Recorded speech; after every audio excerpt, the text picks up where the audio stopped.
Dakaro ralio transliacijas pristato Tauras. Vyrų gira pelnytai.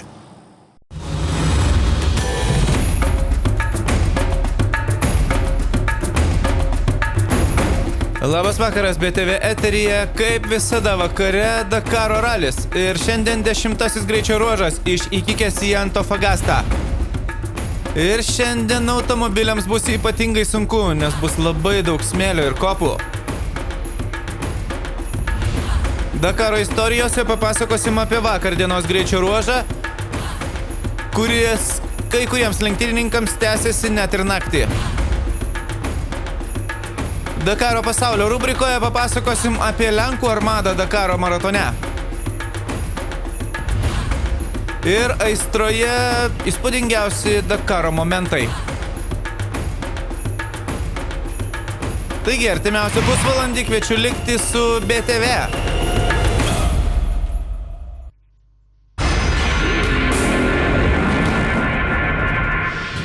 Kaip visada, pirmiausia motociklai.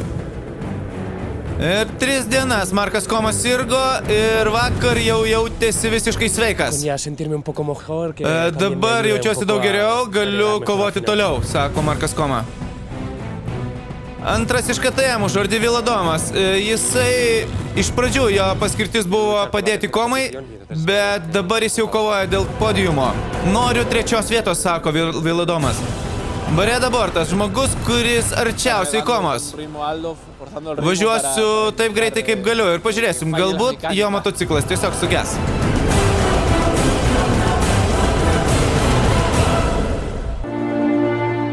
Ir vakar 218 kilometre Alanas Duklo turėjo daug problemų vien dėl to, kad sugedo jo motociklo detalė, kuri vertė vos $2. Accepter les victoires et puis les jours où ça va moins bien. Turiu pripažinti, kad pralaimėjau. Et puis que ça nous serve de leçon pour Mums reikia daug pasimokyti šitos klaidos, kad kitą kartą aš nekartoju. Bet podiumas nuplaukė, bet kitą kartą aš vėl dėl jo kovosiu, sako Alanas Duklo. Ir šios dienos greičio ruožas. 446 km kartu su automobiliais ir sunkvežimiais. Ir greičio ruožas susideda iš 2 dalių, tarp jų 185 km pravažiavimas bendro naudojimo keliais. Kaip visada, pirmieji pradėjo motociklistai. Ir Jeremis Izraelis, jam šiandien labai nepasisekė. Važiuodamas vieno iš sportininkų dulkėse, siauroje vietoje jisai trenkėsi į uolas ir susilaužė ranką, pasitraukė iš lenktynių. Bareda Bortas šiandien buvo labai greitas. Šiandien jo vėl nieks nesulaikė, o tai Olivier Panas šiandien jam vėl sekėsi labai gerai, šiandien jis 4. Ir jis aplenkė šį Slovaką Jakesą, šiandien Slovakas 9, jis 11 bendroje įskaitoje. Mūsų kolega iš Lenkijos Pšigonskis šiandien 6, nebloga diena Lenkui.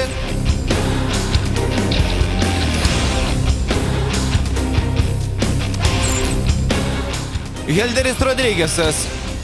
Žmogus, kuris buvo arčiausiai Bareda Borto šiandien Helderis Rodrygėsas 2. Ir jam iki podiumo liko tik 11 minučių. Jordi Viladomas gavo baudos dėl to, kad keitė variklį ir jis vis dar išlaiko 2 vietą, bet iki jos Olivier Panui trūksta tik 14 minučių. Cyrilas Depre. Iki podiumo šiam lenktynininkui trūksta 35 minučių. Tiksliau trūko šiandien ryte, o finiše jau trūko tik 26. Taigi dar visko gali būti. Šiandien Depre 3. Lenktynių lyderis Markas Koma šiandien važiavo labai konservatyviai ir atsargiai.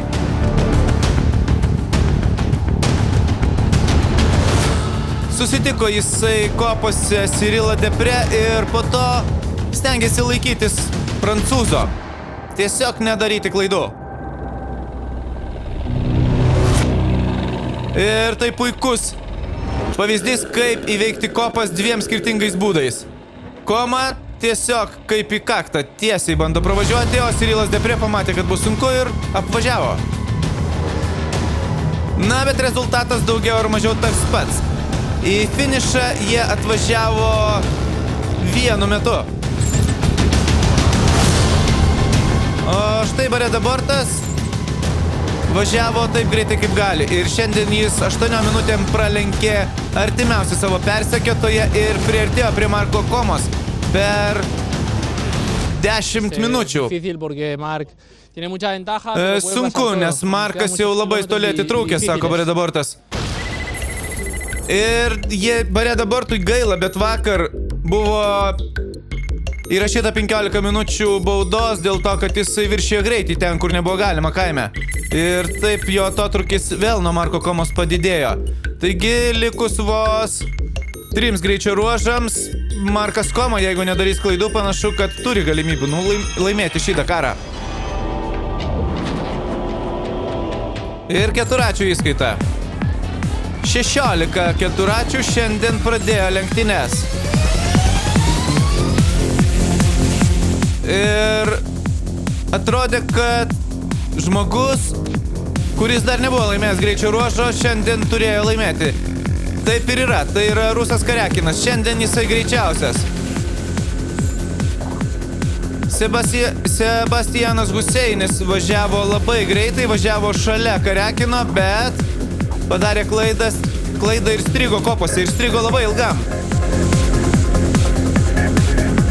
Bendros įskaitos lyderis Ignacio Casalė pradėjo ne pirmas šiandien tarp keturračių ir svarbiausias jo uždavinys šiandien buvo nedaryti klaidų. Tai jis ir darė. Ignacio Casalė šiandien antras, bet tik minutės nusileido Kariakinui. Svarbiausia, kad bendroje įskaitoje jis tik padidino savo atotrūkį nuo Sergio Lafuentės, kurį matote dabar savo ekranuose.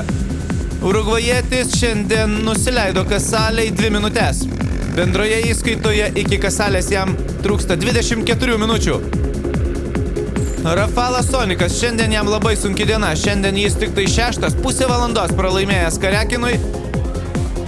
Ir aišku, užimti antrą vietą jam jau beveik be šansų, bet nukristi į 4 taip pat labai sunku, nes pranašumas labai didelis.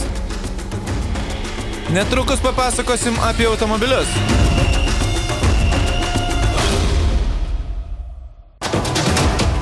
Tačiau iš pradžių Dakaro istorijos.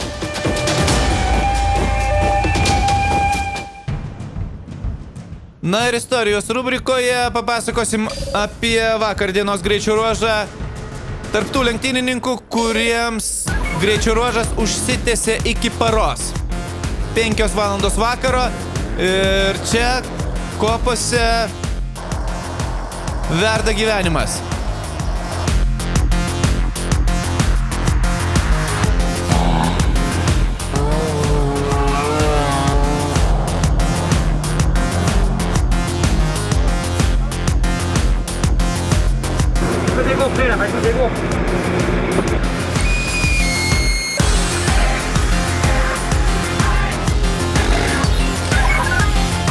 Pusė 9 vakaro ir kopose vis dar verda gyvenimas.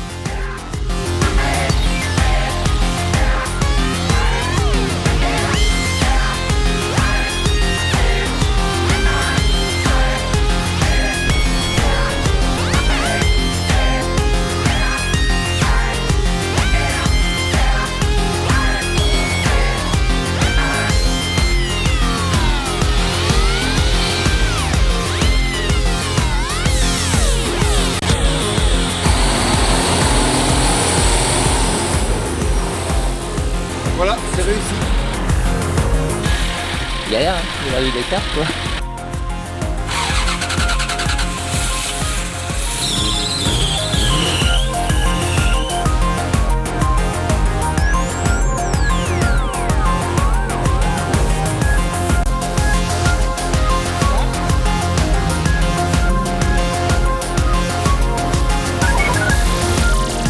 Na ir 5 val. Ryto į bivuaką štai taip atvažiuoja Timas Koronelis.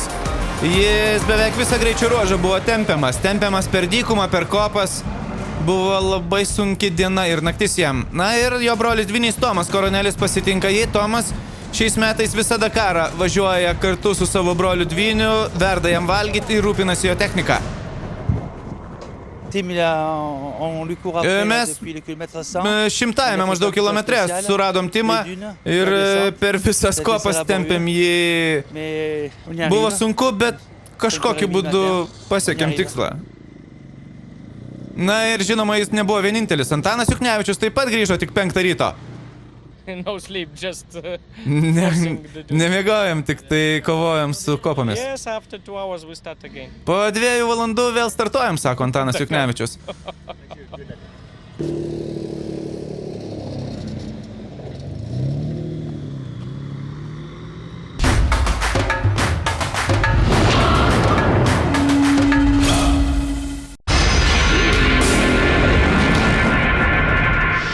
Taigi tęsėme Dakaro apžvalgą ir automobilių įskaitą. Naseras Al-Attiyah daro viską, kas įmanoma, kad patektų ant podiumo. Padarysiu viską, kad būčiau ant podiumo. Čilė gali sumaišyti visiems kortas. Terranova ir De Viliersas. Tai didžioji dvikova dėl 3 vietos bendroje įskaitoje, bet ar neįsimaišys į ją šiandien Naseras Al-Attiyah? Na ir žinoma, dėmesio centre 2 žmonės kovojantis dėl 1 vietos. Aš žvejuosi, man lengviau. Aš tiesiog mėgaujuosi važiavimo. Tuo tarpu Naniui Romai netaip juokinga. Nieko negalvoju apie minutės. Tiesiog važiuoju diena iš dienos. Ir Carlosas Sainzas, štai taip pastovėjęs šiek tiek anksčiau, šiandien baigė lenktynes, dėja. Na ir lietuvė. Lietuviams diena buvo košmariška. Antanas Juknevičius, nuvažiavęs nuo starto visai nedaug, sustojo dėl automobilio gedimo, turėjo grįžti į bivaką, pasitaisyti jį ir važiuoti atgal link finišo. Benediktas Vanagas kurį laiką važiavo 25, bet prieš pat finišą susidūrė su dideliam problemom. Paklausykim Beno. Turbūt Dakare nėra paprastų greičių ruožų, visi jie yra labai sudėtingi ir šiandieną mes po vakar dienos iš tiesų tokio mėguisto važiavimo turėjom pakankamai prastą starto poziciją, patekome į dėžutę, kur priekyje mūsų buvo 2 sunkvežimiai. Pakankamai greiti sunkvežimiai, bet jie maišė viens kitam, dėl to važiavo lėčiau ir mes irgi turėjome labai daug bėdų su dulkėmis, nes tie dulkių siurbliai kelia didžiulės dulkės, o trasa buvo didžiąją dalimi atveju, tikrai buvo fešo labai daug, fešas pakyla, vėjo nėra, na, tikrai buvo labai pavojinga.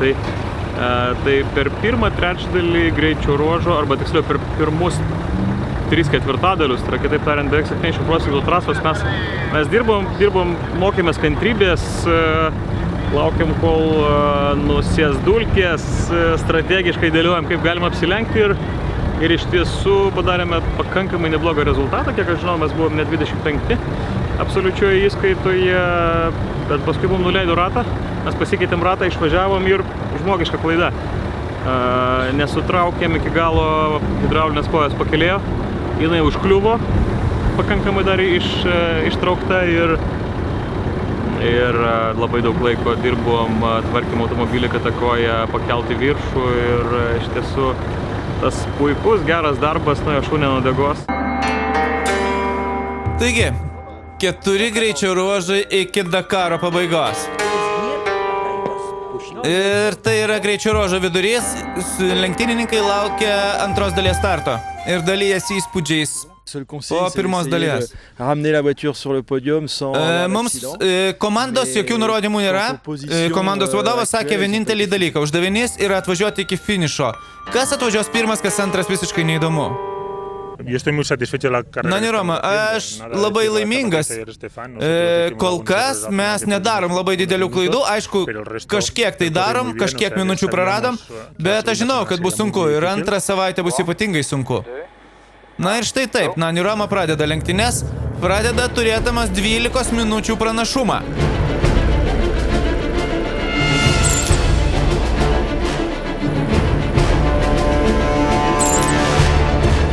Ir šiandien, žinoma, didžioji dvikova buvo tarp Stefano Peterancelio ir Nanio Romos. Ir galima buvo tikėtis, kad Stefanas šiandien laimės. Didysis klausimas buvo tik tai kiek. Kiek greitesnis jis bus už Nani Romą.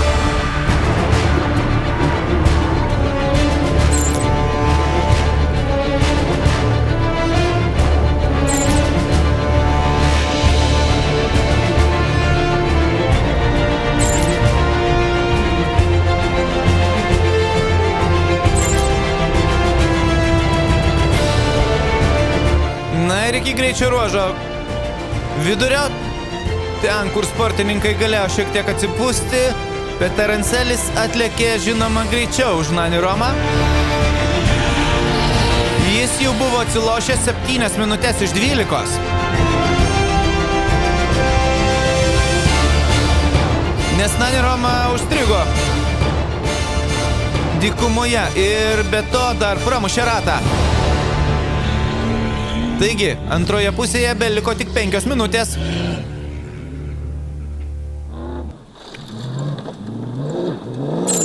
Lucio Alvarezas su Ford Rangeriu jūsų ekranuose, iki greičio ruožo vidurio jis atvažiavo 9.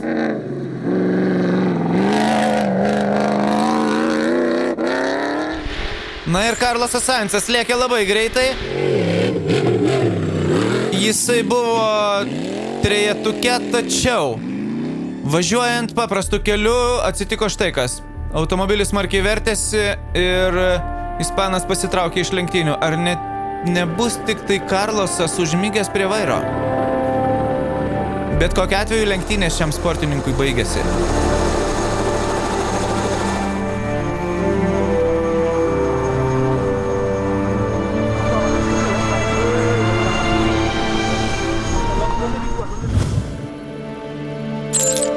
Orlando Terranova, prieš 2 dienas dar buvęs 3. Šiandien jisai kopose prarado daugiau kaip pusę valandos. Ir Terranova krenta net ne į 4, į 5 vietą. Na kągi, argentiniečiui Čilės žemė labai nesvetinga. Žinėlis de Viliersas taip pat turėjo problemų, pradūrė ratą. Ir jo viltys būti ant podiumo taip pat mažėja, nes jis šiandien prarado 3 poziciją.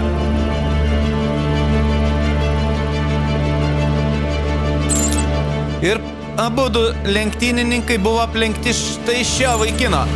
Naseras Al-Attiyah šiandien ir vėl buvo nesustabdomas. 19 pergalė jo karjeroje Dakaro ralių maratonų greičio ruožuose.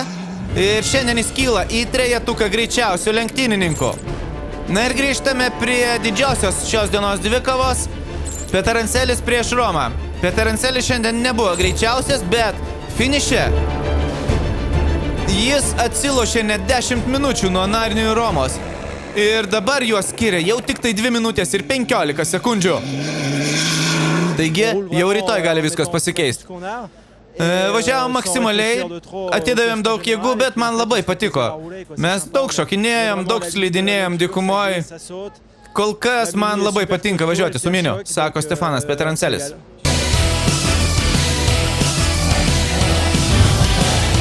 Na kągi, kol gale važiuojantis vairuotojai naktis leidžia dykumoj, priekyje važiuojantis gali mėgautis tokiom atvirom vietom.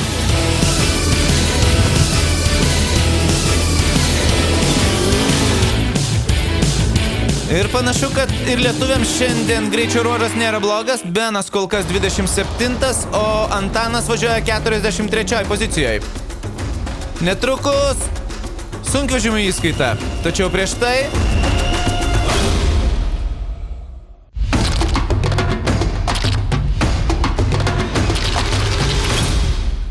tai Dakaro istorijos. Ir šiandien mes papasakosim apie tai, ką Lenkijai reiškia Dakaras. Tai lyg svajonė Lenkams. Kiekvienas kalba apie Dakarą dabar, sako Holovčicas. Dakaro įvaizdis Lenkijoje yra labai didelis. Tai yra didelis iššūkis, labai sunkus. Dakaras yra Lenkų širdyse. 18 Lenkų pradėjo Dakaro maratoną ir ant 2 ir ant 4 ratų.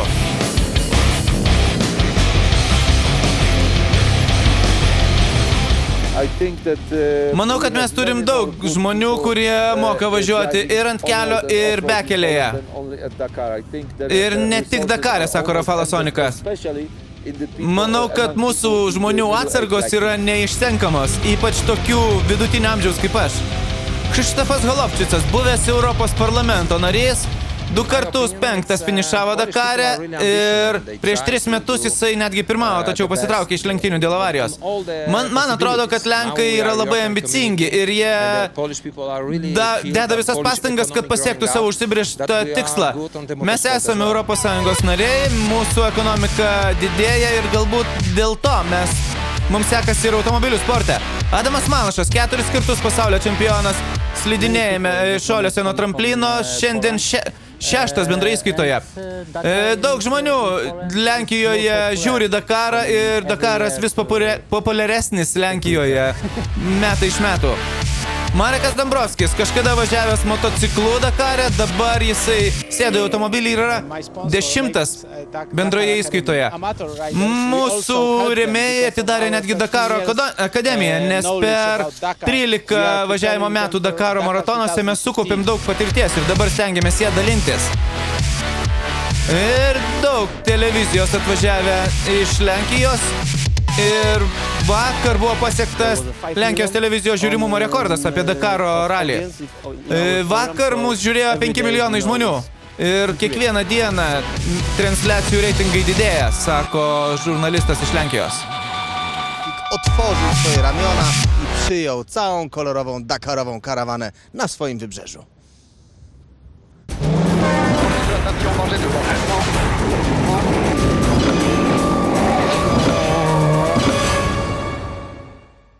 Na, dabar ir vėl keletą minučių pasigrožėkite Dakaro vaizdais, taip kaip juos mato lenktynininkai.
Na ir sunkvežimiai įskaita.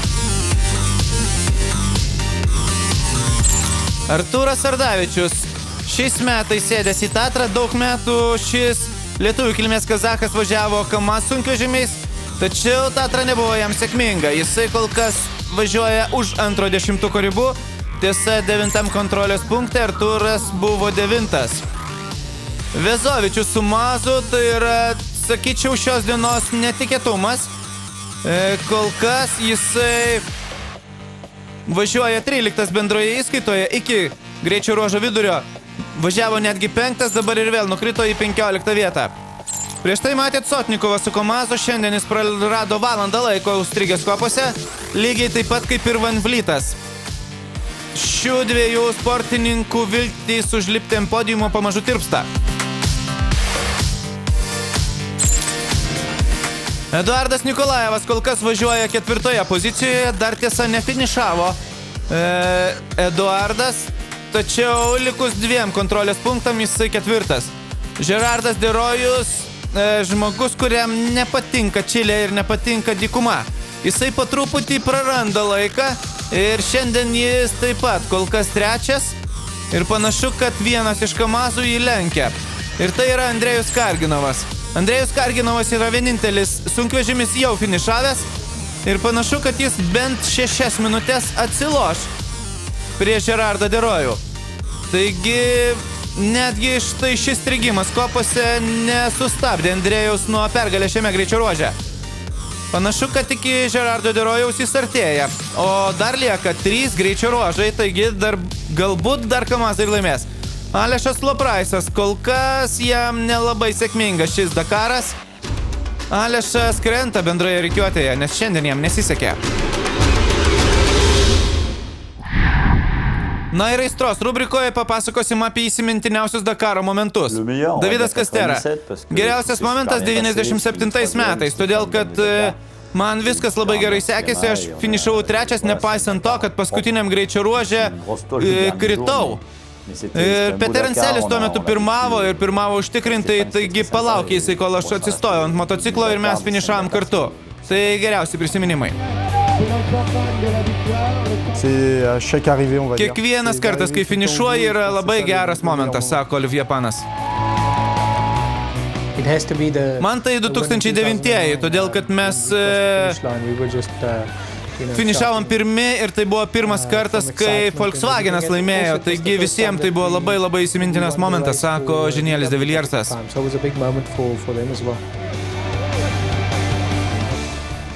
Geriausias Dakaras tai mano podiumai. Tai buvo 2010 ir 2011 metais, sako Helderis Rodrigesas. Foi a melhor memória do Dakar. O pódio 2010 e 2011.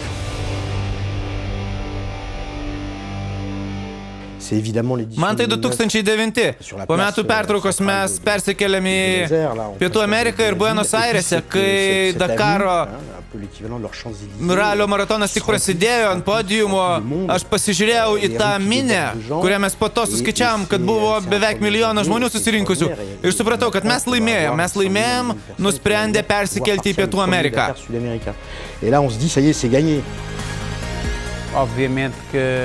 Aišku, tas momentas, kada aš pirmą kartą laimėjau greičio ruožą, tai buvo 2010 metais, sako Paulo Gonsalvesas. Ir Stefanas Peter Ancelis. 91, neabejotinai, mano pirma pergalė. Tada aš laimėjau su motociklu. Iš 4 karto važiavau Dakarą ir tada laimėjau. Visą laiką svajojau apie Dakarą ir žinoma, tai man labiausiai įsiminė, sako jis.